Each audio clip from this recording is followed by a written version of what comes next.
have those videos where they can actually see you, right? No, I don't get that. There was an option for face cam out at some point for this, I believe. If I'm live streaming, I might still be able to do it. I don't know, but I don't really need to. So, welcome back to my long run attempt on Kino Toten for zombies. I told you guys in the last video's description that I'd pick back up with you guys at like rounds somewhere in between rounds 30 and 50, and I did. It's round 35 now. Also, Markiplier just uploaded a video. Cool. So, I have a guest commentator with me. His name is Steven. Say hi, Steven. Hey. Anyway, so, essentially, you know the base... Oh, jeez. I should have died there. But I just remembered I'm good at this game. So, like, what am I supposed to be, like... Just... No, I mean, like, I don't know much about this game, is what I'm saying. Oh, I can give you the entire storyline of zombies. It's long, it's complicated, and it's really weird. It's like Metal Gear Solid weird. But is it as long? That's debatable. Like, putting in the time for it, no. But as long-winded and, like, explaining, it would take me about the same amount of time, probably. Yeah. So, is this any, I know there's, like, game-wise, it's like Call of Duty, that zombie thing. This is Call of Duty Zombies, actually. So, so it's basically the same. It's literally Black Ops Zombies. I mean, same story and everything. Yes, the Easter eggs have been removed, though. But, I mean, there's still the song Easter egg, but, I mean, I don't need to do it. It doesn't really do anything for you. Oh. So, are you planning on going for, like, how long this time? Essentially, I'm just gonna go until I get bored. Ooh. Juggernog is a beautiful thing. If you don't have Juggernog, usually you'll go down in 2 hits. But with Juggernog, you can take like 4 to 6. So, I suppose you want to know the story of zombies. Yeah, I do.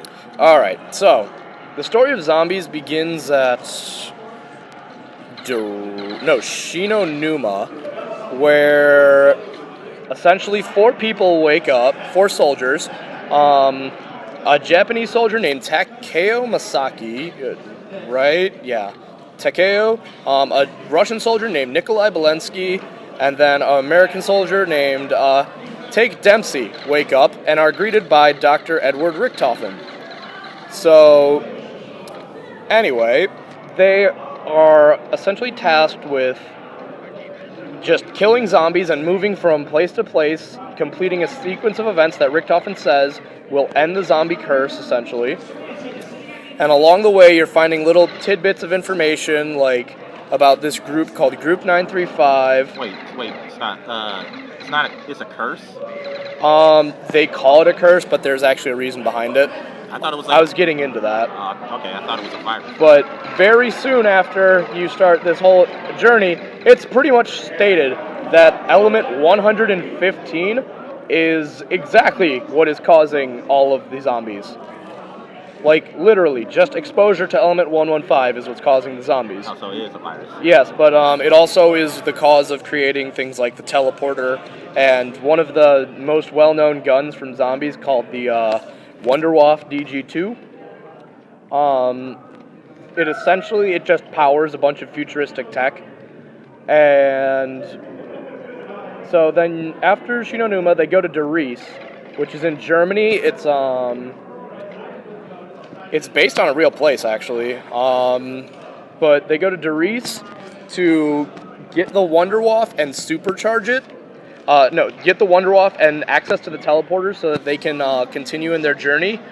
And then after that, they end up using the teleporter, and they use the Wunderwaffe to supercharge the teleporter, and I'm actually going to show you where they end up, because this is the map that picks up exactly where that leaves off.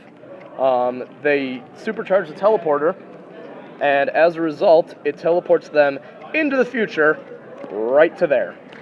Okay. Because that's a receiver pad for the teleporter, and because it was supercharged, they purposely made it malfunction so it would just like teleport them through time. Time travel isn't the first time we'll be touching on time travel.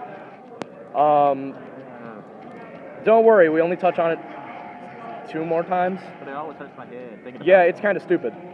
But one of the things, time travel is like super pivotal in like the entirety of the story. But anyway, so at Derice, you find out a little bit about Rick Toten, but you don't actually learn his name is Edward until much later. That was my fault for telling you his name was Edward. It's not like I'm gonna get the game. Yeah. So when you first hear about Edward, it's fun and all. It's just it's tedium. it gets repetitive after a certain point. Yeah, I mean, I could change it up. I could get different guns, but I'm going for a run, and I'm using the guns that I'm most comfortable using. So, anyway, then you find out about this person named Edward, and that Edward was not the leader of Group 935, as there was a leader named Dr. Maxis. And Dr. Maxis was essentially tricked by... Dr. Maxis and Edward were working on on these zombies to try and like experiment with them and turn them into super soldiers. That dog walked on the air. Actually, we're about to get to where the Hellhounds come into this. But they were experimenting on the zombies because people who went through the teleporters generally came out zombies. And they were experimenting on them, seeing if they could get them to follow orders and like obey commands and stuff and become essentially super soldiers because they're really hard to kill. That's never a good idea. It doesn't end well, so they essentially just start abandoning it, and then they're trying with non-human subjects, and they put Dr. Maxis's daughter's dog, Fluffy, into the teleporter, and it comes out as what you just saw me kill a whole ton of, Hellhounds. But Fluffy was pregnant with dogs, so that's where all the Hellhounds come from. Although feasibly no dog should be able to give birth to like an infinite number of Hellhounds. But that is how Hellhounds started. So after that, you find out they come here, and it's not exactly clear as to how they get out of here, but they do. I'm pretty sure it's explained somewhere, but they end up going to Ascension, which is in Russia. And it's like a Soviet like cosmonaut like training facility overrun by Spetsnaz zombies and stuff. Whoa.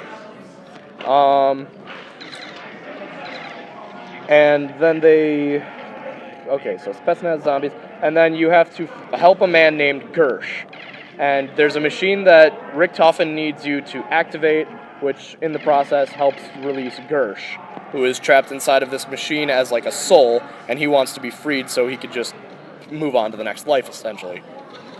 So you go through this huge, arduous task. You have to use these things that shoot out black holes. You have to launch a rocket. You have to do a ton of stuff, but you free Gersh, and then the Gersh device ends up malfunctioning. They end up using the element 115, presumably with some type, like, they presumably use some type of element 115 with the Gersh device to overcharge the Gersh device, which I believe is operated on the same element. And then they end up warping out of Ascension, and they end up in Call of the Dead, which is on a film set with George Romero. You know who George Romero is? Not really. You ever hear of Day of the Dead, Dawn of the Dead? Oh, yeah. Yeah, he directed those. Oh. Famous zombie movies. He's a zombie, actually. So, alright. So then they're trapped, and they have 4 actors, Robert Englund and, like, being one of them, and then a bunch of people. They have 4 actors essentially help them escape, and they leave the Wonderwolf behind, like, seeing no further use for it. And then after Call of the Dead, they go to Shangri-La. Because they use the Gersh device to warp out, and then they go to Shangri-La, and in Shangri-La, they have to time travel and save this pair of people, and they have to, like, go back and forth through time, like, helping them along their way out to escape. while avoiding zombies that like are filled with napalm and stuff. Like that's a really weird map. It's also the map I hate the most. So they help these two people, a professor and like a student, escape from Shangri-La, and as a reward they are given the focusing stone, I believe.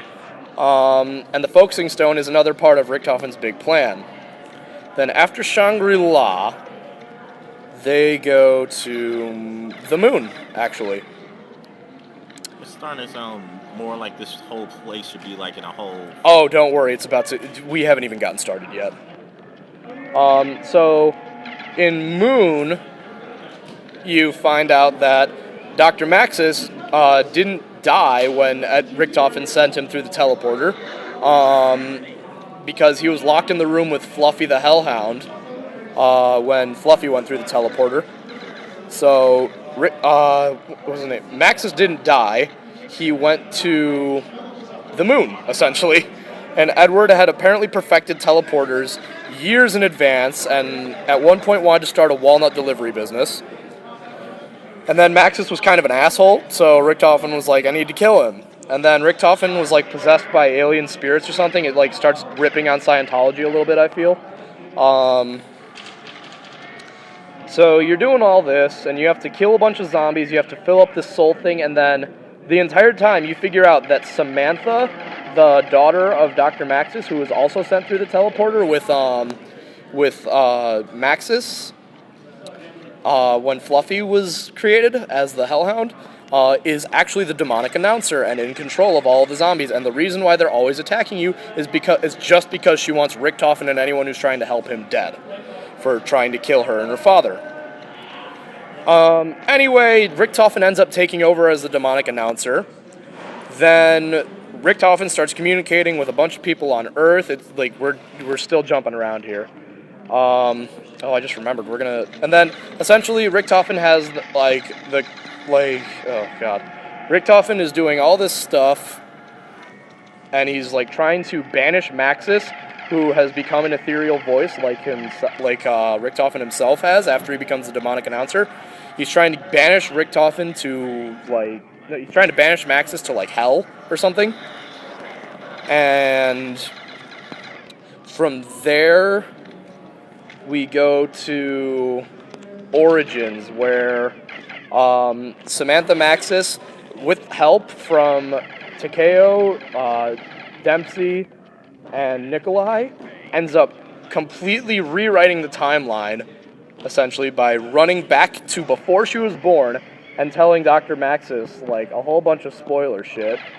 And, so then the original four are reunited again, because in Black Ops 2 you don't really play as the original four until the very final map they released. So you play as the original four, and you're doing, and you have to what is it? You have to escape to Argatha, which is Argatha is supposedly this ethereal paradise, and you're trying to escape to there, but you end up going and essentially creating a time paradox where now you are trying to find and kill the original four, from the first timeline, to try and create a fail-safe insurance thing that the current new Dr. Richtofen has. So now everyone's on the same page, and they want to finish off all the zombies. And from what we've left off, we have seen we have had Dempsey, Takeo, and we've had Richtofen die from the original timeline now. So we just need to go for Nikolai now. So that's pretty much a crash course in Call of Duty Zombies, I guess. Oh, so that was the short version. Yeah, that's the short version. Hey, how many stages did you went through that? I probably went through 5 or 6 levels. Wow, how many of these stories, how many of these games explain all that? It takes place through 2 maps in World at War, 4, 5,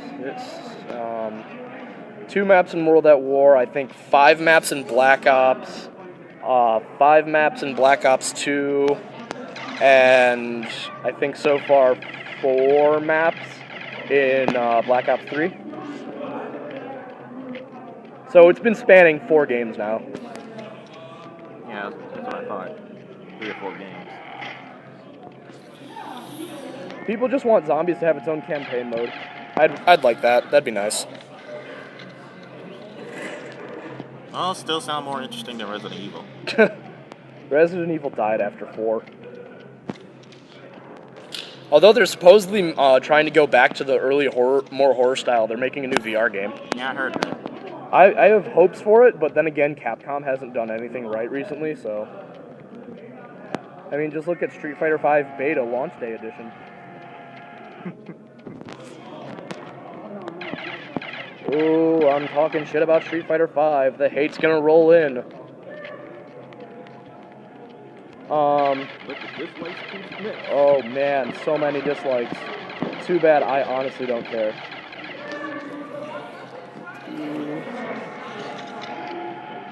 Get out of here. So what, do they get stronger each round? Yes, every round they get tougher, and they have more health, but they don't hit any harder, so... Because I noticed that one of them was headless, chasing me for like a while now. Yeah, if you get into the hundreds, like, it just becomes to the point where you can shoot off all of their heads and run around the map for a solid, like, 3-4 minutes before they die. Because they do take huge amounts of damage with their heads off, which is why I keep shooting their heads off in the first place. It's also just the most efficient way to kill them. Because after you shoot their head once, you don't need to shoot them anymore. They'll just die on their own. It's just the amount of time it takes for them to die increases every round. Wow. Because at this point, they have, like, probably something in, like, the 30,000s of health. And I think my gun does, like, something in the hundreds of damage. Well, at least I can say we're ever in an actual zombie apocalypse. I know who I'm having a partner with. Oh, jeez. That's a lot to put on me, man. Putting me in... Here's the thing. First off, I don't actually like guns. Second off, don't put all your faith in me. Like, that's like putting your faith in, like, Zorro to find your way home. Like, you just don't do that. Woo! But speaking of zombie, how prepared are you for an actual zombie apocalypse? I live in Forest Park, so I'd say not at all. Because Forest Park is like world record holder for highest dead to living human ratio in the world. So, yeah, I'd say not at all prepared. I think we'll stop at around like 45-ish maybe. I don't know. I don't know how long this video is.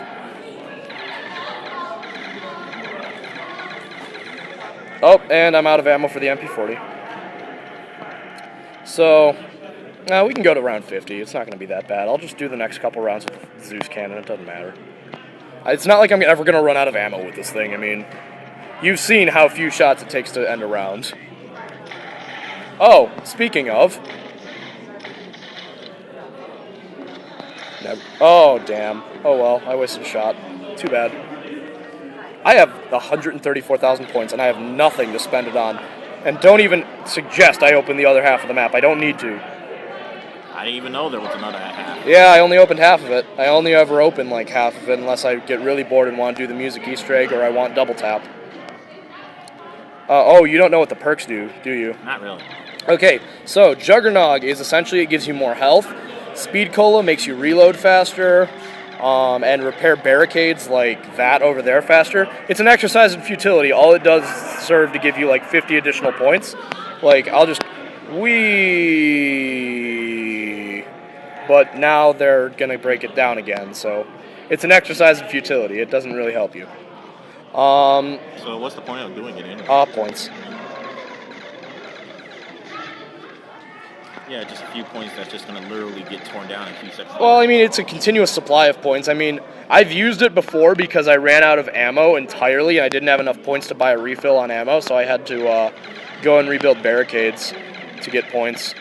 So it's nice to have a way to get points that doesn't involve your ammo, I guess. I mean, because you can run out of ammo. You can't really run out of a barricade.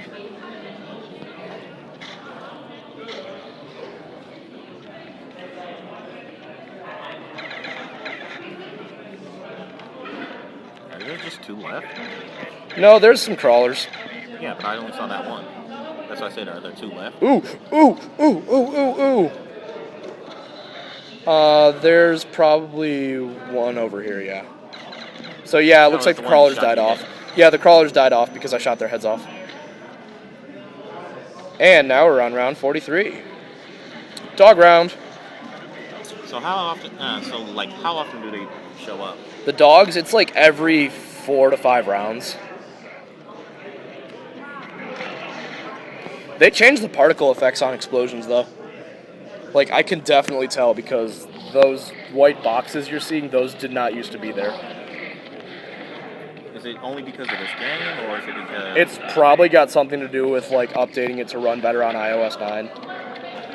Because it didn't used to run on iOS 9. It was really bad. So people would pay $7 and then they'd just not be able to play the game.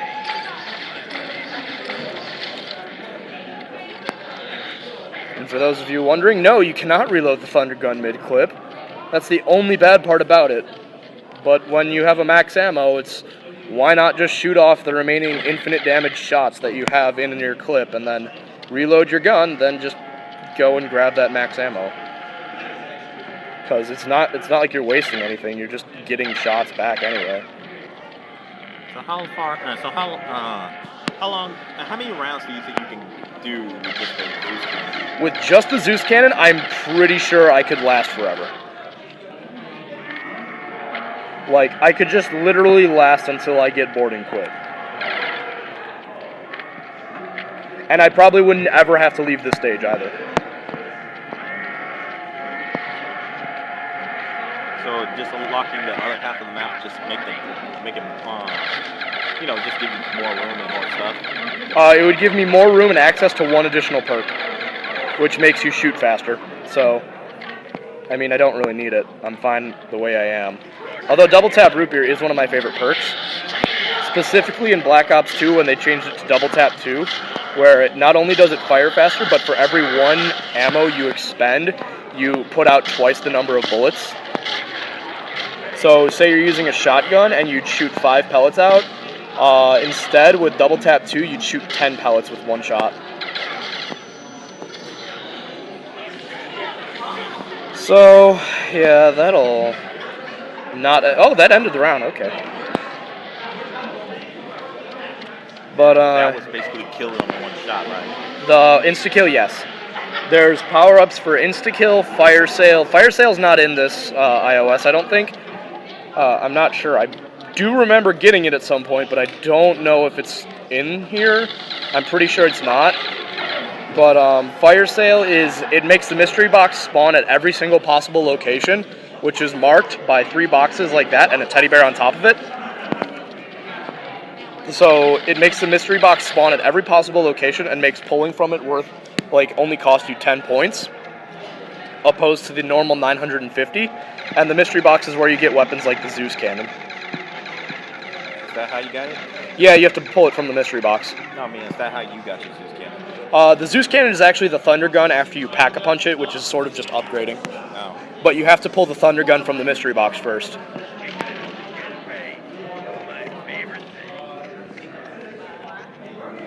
You know, I kind of sometimes forget that these things climb down the walls.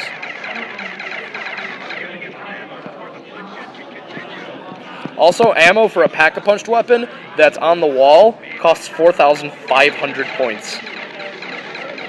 No, that's not going to be a problem for you. It's not, especially because you get max ammo so frequently, so that guns essentially pay for themselves. In later games, past Black Ops, you can actually Pack-a-Punch guns multiple times.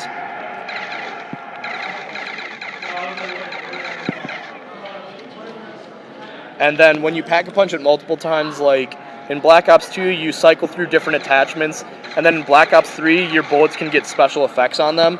Like, they'll shoot a fountain of fireworks or something, and like the fireworks fountain will actually deal additional damage, and it's really cool. Or maybe you'll get like fire bullets or something, or maybe you'll get exploding rounds. But yeah. Also, I believe additional Pack-a-Punches after the first one only cost 2,000 as opposed to the initial one costing 5,000. Well, For iOS, it looks like graphics-wise, looks decent. Nothing is as good as graphics-wise as Bioshock is on iOS. I've never seen a nicer looking game on iOS. Like Bioshock's on the iOS. Not anymore. The studio that owns Bioshock went bankrupt. Wow, I'm already almost out of ammo. How about that?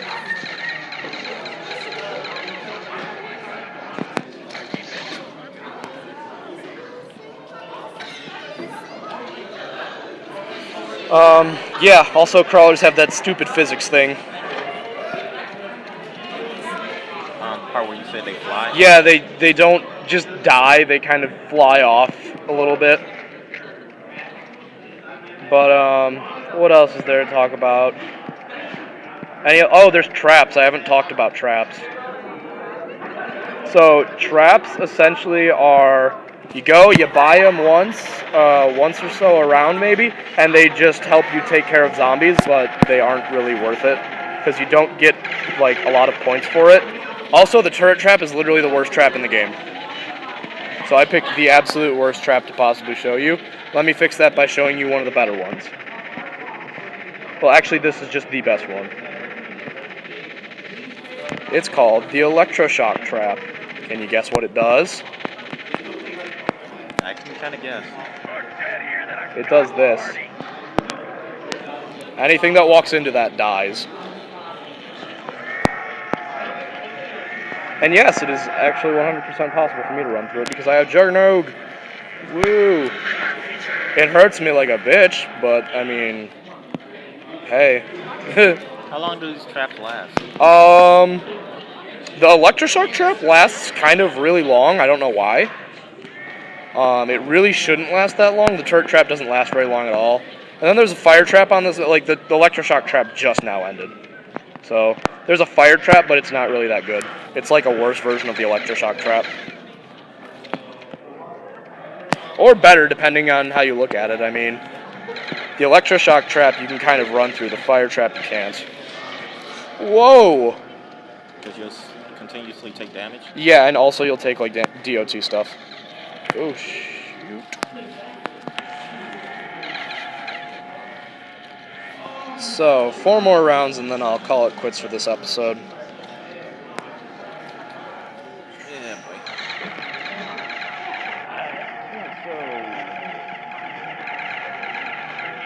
So, this is survival? There's only one mode. There's 3 difficulties, 1 mode. I play on veteran difficulty because normal mode I'd just be breezing through these rounds super fast. So veteran's the highest? Veteran is the hardest difficulty, yes.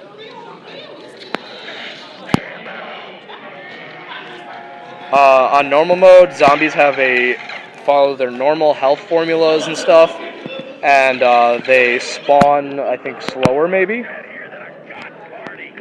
And I think they tear down barricades slower, but it's not very fun for me because I don't have any, because it's not actually a challenge to me. So, oh, they're all dead. So, yeah. Can you, like, besides the heads, can you shoot off other parts of the room? You can shoot off arms. You can shoot off one arm from them, because if you could shoot off both arms, they'd be left without a weapon, and it wouldn't make sense, because in World at War, you could shoot off both of their arms, but they could still hit you with their arms. Link. So, also quick revive. It's the only perk that changes what it does depending on what mode you're playing. There is a multiplayer in this game. In multiplayer, it allows you to revive your allies quicker when they get downed after getting hit a bunch of times. But in single player, it allows you to revive yourself 3 times. Do you have that or no? I do have it. It's the first perk I bought. I have not used it yet. Oh, so it was. So without that perk, it's just one kill. One down in this game, yeah. Okay. But I'm still on my first life, so I'm fine. But after you use it once, and then you lose all of your perks when you go down. So you can go re-buy all your perks, but you can only buy quick revive 3 times. And then the quick revive machine just disappears, but it's the glow from the machine does not.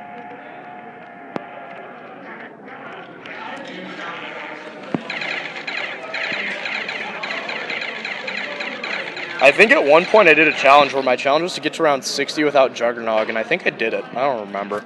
Because Juggernog is considered to be the quote-unquote most important perk because it lets you take more hits. It makes you a lot more survivable. It gives you survivability, I suppose.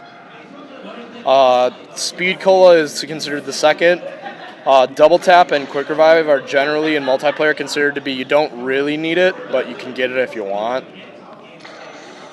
Is there a limit to how many perks you can have? Not on the app, but on the console versions, you can only have 4 perks total, except for if certain things happen. Like certain Easter eggs will reward you with all the perks available on the map. Kino der Toten does not have this.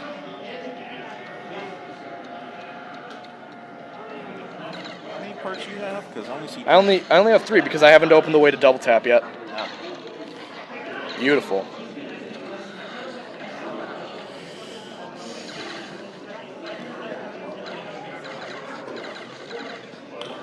Also, according to the characters, all of the perks have their own distinct flavor. Like Juggernog is generally agreed to be the best tasting one. Speed Cola tastes like just like soda, but not very good soda. Double Tap Root Beer apparently is chewy. What? But no, and then PhD Flopper apparently is made with prunes. Wait, but no, go back. Chewy soda. I believe it's either Speed Cola or I know one of them is like they say is chewy and has solid bits in it, and that's pretty fucking nasty. I just find it funny. But no, I haven't gotten around to like some of the other ones. Apparently, Mule Kick tastes really damn good, but like not the best. And the worst tasting one of all is Quick Revive. You know what it supposedly tastes like? What? Raw fish. I just find it funny how they actually put the time to actually describe how this stuff tastes. It's just little stuff that they put in to like give the characters a little bit more like personality. All right, we're on round 49. One more round. Oh, so you mean like how people, like a lot of people like to put in background stuff like fake foods or stuff like that. Or those stuff you see in like Nuka-Cola and stuff. Like it just gives the world a little more personality. Well, I mean like stuff that had no purpose. Yeah, pretty much. In Nuka-Cola, you use it. You used to get health, yeah. And money. Yeah, because you get cap off of it. Like everybody in the world decided caps is how we. There's actually like, did you ever watch Game Theory's video about like why caps would be a viable option? I watched like half a minute. Like it's because like since all the bottling plants have been destroyed, so like there's no like easily forgeable way to buy caps. There's a finite number of caps available in the world, and they don't exactly just break. Oh, they can still bend them. You can still bend them, but I mean, as long as it's intact. I mean, there are still other things you could have used, though. There still are, yes. But it's funny because in Fallout New Vegas, you can find bars of gold that are worth money. I just wonder if we ever end up in an apocalypse, I wonder what our currency would be. Our currency will be Bitcoin. I don't know. I guess our currency, like, I like the games that, like, put post-apocalyptic money at value of bullet. Oh, did you see that? There was, like, a little magazine that just talked about the game items, how much they would cost in the equivalent of real-life stuff. Really? Yeah. Like, they said, like, the money they use in, like, rupees. They said something about like how the equivalent of that would cost like. Oh, Game Theory again? No, it wasn't Game Theory. Oh. It was an actual magazine. If I could find that again, I could show you. Oh, how much Princess Peach would be like is worth with the whole kingdom and shit? No, but like. Oh, that was one of them. How much a mushroom would cost in Mario in actual money? Oh, a one-up mushroom because it's 100 coins. Yeah, how much? So and then it was like something stupidly expensive. Yeah, it was like if how much a coin costs in real life. You know, how much a Mario coin must And cost in then real it's life. like, because it's made of pure gold, and judging by its size relative to Mario. Yeah. Then it would be like how much money would what's the like buying some, I guess I'm trying to think, like buying some milk in Legend of Zelda, how much that would cost, how much rupees you must use. Yeah. Like 50 rupees. How much is rupees cost then? I mean, if they were American dollars. And it looks like we have just reached level 50. Oh, well, I guess more on that later then. Yep. All right. Thank you guys so much for watching. Like and favorite if you enjoyed. Subscribe for more content from me. Thank you for joining me, Steven. All right. All right. And that is the end of the video. Holy shit.